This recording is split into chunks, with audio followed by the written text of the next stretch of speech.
ছাগলকাণ্ডে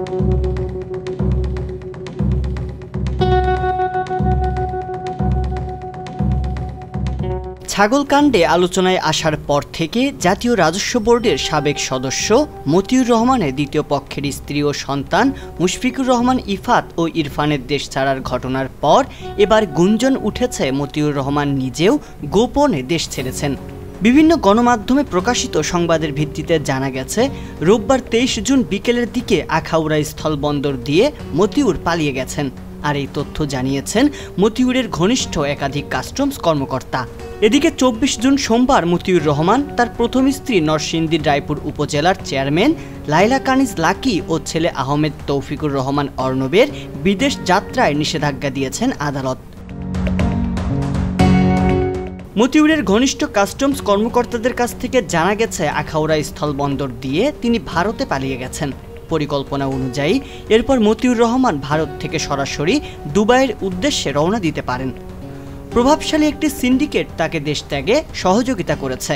মূলত সামাজিক যোগাযোগ মাধ্যমে অল্প সময়ে ভাইরাল হয়ে যাওয়ায় তিনি আতঙ্কে ছিলেন, কারণ তার চেহারা সবার পরিচিত। তবে প্রভাবশালী সিন্ডিকেটের পরামর্শে তিনি মাথার চুল ফেলে টাক হয়ে দেশ থেকে পালিয়ে যান। সবার কাছ থেকে চেহারা আড়াল করতেই এই কৌশলের আশ্রয় নেন তিনি।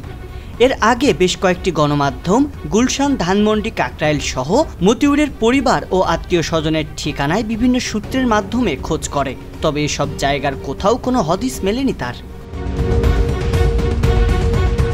মতিউরের দুর্নীতি ও অবৈধ সম্পদ অর্জনের অভিযোগ অনুসন্ধান শুরু করেছে দুর্নীতি দমন কমিশন। এজন্য সংস্থাটির উপপরিচালক আনোয়ার হোসেনের নেতৃত্বে 3 সদস্যের একটি টিমও গঠন করা হয়েছে।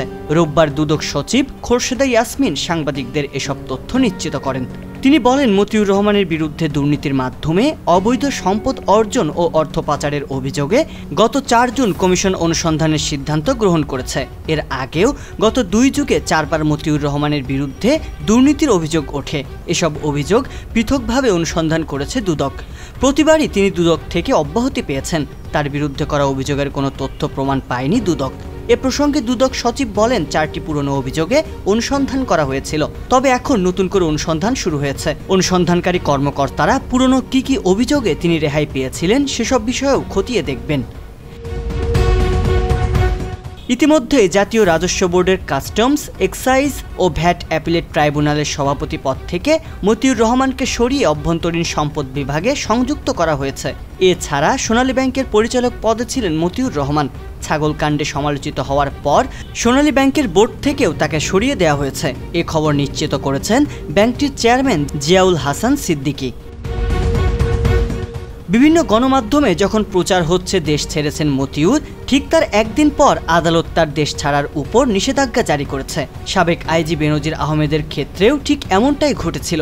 নিষেধাজ্ঞার আগের দিনই কেন সবাই দেশ ছেড়ে পালিয়ে যায় আর কিভাবেই বা এটা সম্ভব হয় তা নিয়ে সামাজিক যোগাযোগ মাধ্যমে চলছে জোর আলোচনা সমালোচনার। সংবাদ, ফিচার ও অনুষ্ঠানের জন্য ভিজিট করুন সংবাদ প্রকাশের ওয়েবসাইট এবং যুক্ত থাকুন ফেসবুক পেজ ও ইউটিউব চ্যানেলের সঙ্গে।